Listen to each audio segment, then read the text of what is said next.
مطعم جنان ضخم ومتسع ومتخصص في الطواجن، ولا يفوتكم لحم المعيز، إذا جيتوا هنا اطلبوه. هذا الطواجين الماعز. يا سلام. وهذا المشويات في الوسط. تبغى تشوف كازا من الأعلى، نطلع إلى أعلى برج في الدار البيضاء. كويس أنت. من عجائب كازابلانكا دورة المياه هذه، بوريكم إطلالتها.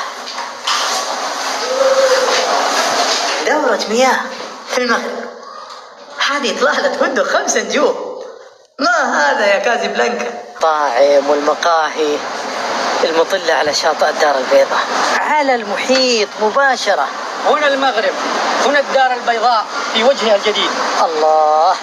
صلاة الجمعة في واحد من أكبر مساجد العالم، جامع الحسن الثاني في الدار البيضاء. جوهرة مغربية على الماء. هذه المئذنة الشامخة تمتد في السماء 200 متر، بناية من 66 طابق، ناطحة